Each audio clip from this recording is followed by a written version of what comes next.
weapon and armor upgrades don't feel like they do a lot. Like They do. I leveled up my armor, my weapon, my everything, and then went into the boss fight again. I may have survived an Wait, extra let me hear that again. my weapon. They do a lot.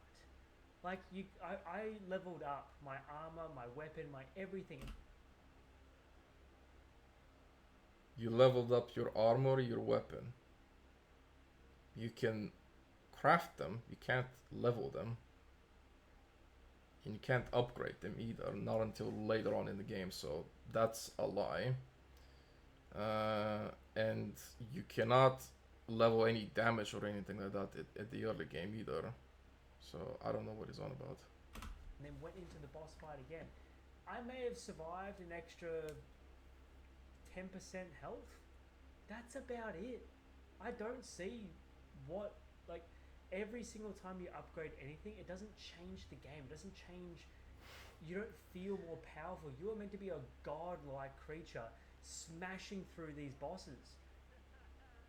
I feel useless. I'm literally hitting people with a blunt stick and doing no damage. I shouldn't be surprised, but that's what it feels like. There are buddy. moments, okay, I'm not trying to shit on the game completely here, but there are moments where you do feel good. There's bosses that don't require the amount of Souls-like combat as the big bosses do, and those ones you can rinse through them and you feel like a god, you feel good. But the big bosses, oh damn, you're gonna be there a while. And that is something one of my Not that viewers long, actually honestly. said is this game. I have some that are annoying, but mostly no. There is no. This isn't Elden Ring. This isn't Dark Souls. This isn't like any of those types of games. This is a fairly easy game, and I'm playing it very recklessly, and I'm still going through everything. Feels like it has an identity crisis. It doesn't know what it wants to be. I'm not sure about this that. Game, I was comparing it to Devil May Cry and God of War, and I still stand by that. Which I is think true. It's got a very hack and slash Devil May Cry combat, but a God of War linear story experience. But out of nowhere, there'll be this one boss that's like, "Hey, remember Souls likes? Yeah, we're that now." That sounds ridiculous. Just because there is a tough boss, just because there is one or two or whatever many bosses, doesn't suddenly make this into a Dark Souls game. I don't think you actually understand what a Dark Souls game is. Like, if anyone has played Elden Ring or Dark Souls, you would immediately understand how difficult it is. That it's not meant to be taken easy. Like, I've literally had bosses in Elden Ring that have taken me hours to defeat. And with this game, nah, maybe one or two. That's it. And again, I'm playing very recklessly. I'm not like a pro player or anything like that. Like, it doesn't know what it wants to be, and I kind of agree with it. I agree with that. You agree on it because you made it up. It doesn't know what it wants to be. And the last thing I want to mention is this is recent on my latest stream, so because it is really recent, I want to bring it up. Invisible walls. The open world is semi-open world is covered in invisible walls. It is so frustrating. Like, I wouldn't go as far as saying it's frustrating. It hasn't really aggravated me in any way. It's just more like there's like a feeling of disappointment whenever you see this open area and you want to go there, but suddenly you can't. You're just walking in one spot. I on this point I can almost kind of agree as well, because it can almost even take away the idea of trying to explore, because there'll be places where you could go, but you might think like, oh, there's probably an invisible wall. I'm not gonna go there. It's like there's a lot of like deceiving moments like that, where like, oh yeah, I can go there or I can't go there. Like the invisible walls are kind of, I guess, an issue, but the way I see it is, I think the developers didn't want to like stop you from like seeing whatever's like past this point, right? Like that you kind of, I think the developers wanted you to see like the entirety of the landscape, without like covering the entirety with just walls, like actual physical walls. So putting like invisible walls was their method or like solution to this. That's my reasoning for why it's like this. Not like there's a wall which just stops you from walking up that rock. That's fair enough. No, there is straight up an invisible wall that stops you going through that, which is so lazy. It is such a lazy way of designing. I don't think it's lazy. Again, I think it's just like we have enemies that are able to leave. Again, because like they put so much effort into the environment, I think they wanted you to see all of it without having to obscure your vision. That's the only thing I can think of on why it's like this. Otherwise, they could have easily just put like walls upon walls, and then you wouldn't be able to see anything. You just feel like you're just walking down a narrow alleyway, I guess. But obviously that wouldn't particularly be great, I think. So, yeah. Those invisible walls. The recent boss fight that, yes, I will admit, I quit the game. I stopped playing because I was no longer having fun. The enemy would leave.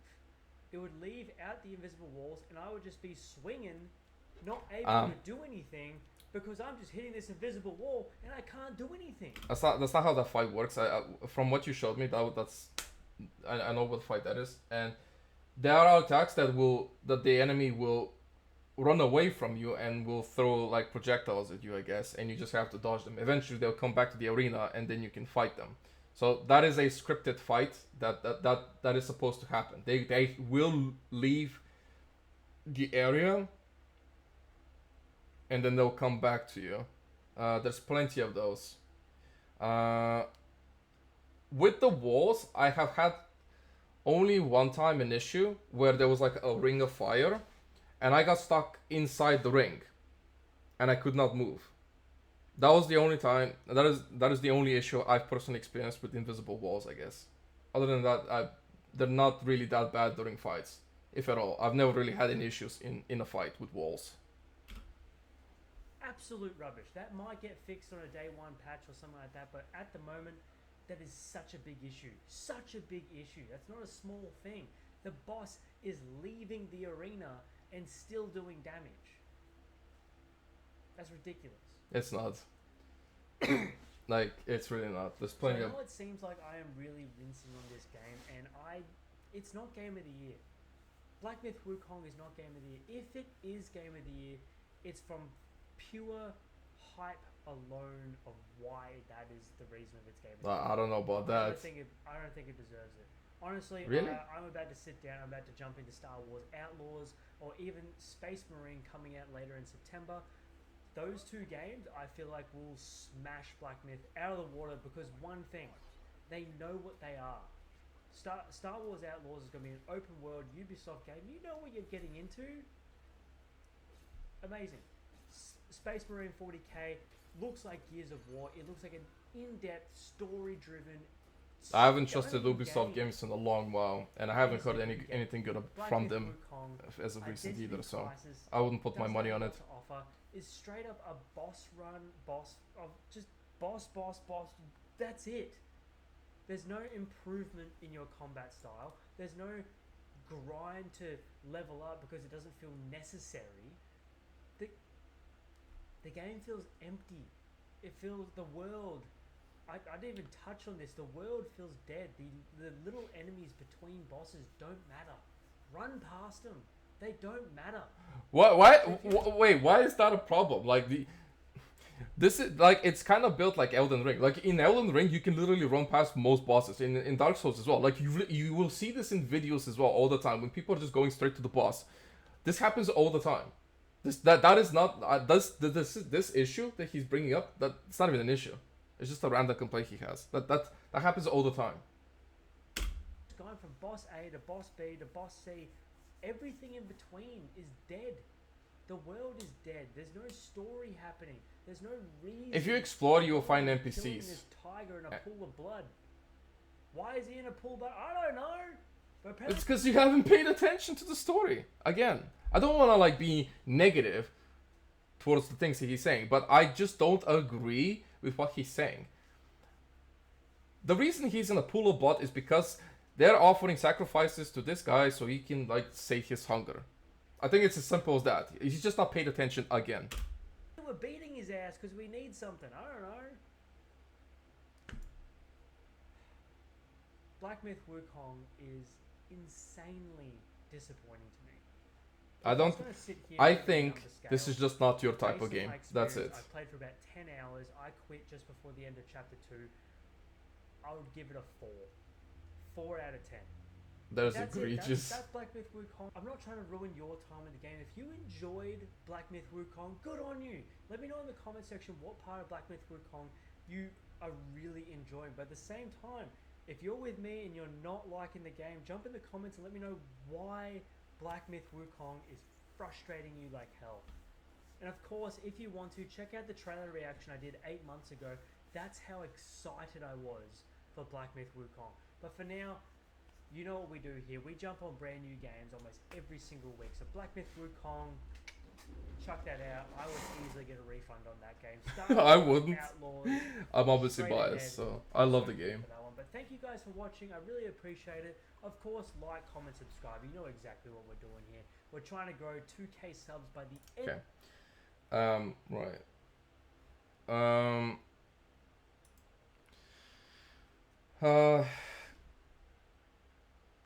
I am a bit biased towards like Wukong. I love the game. I think it's fantastic. It has a lot of good things. Like I don't want to like repeat myself what everybody else is saying. I'll probably only mention like the bad things about it, which are very few. And one of the things is pretty much the walls, and the fact that it gives you this sort of like limited exploration, I guess. But there are things to look for. There's like all kinds of different paths you can take, all kinds of like quests you can do as well, hidden bosses and all that. So it's not empty. It's not empty at all, and it's unfortunate he's only played like a third of the game, if that even. To be fair, because there's like I think like 6 chapters. So, you know, he hasn't even finished the second one, so he hasn't even played the full game, and he's giving like a 4 out of 10 review. I can't really take people like that seriously when they can't even play the whole game through. If he's not enjoying it, that it's just not his type of game. And I don't really think people should give their like rating on games that they haven't really fully experienced. But that's just me. So yeah.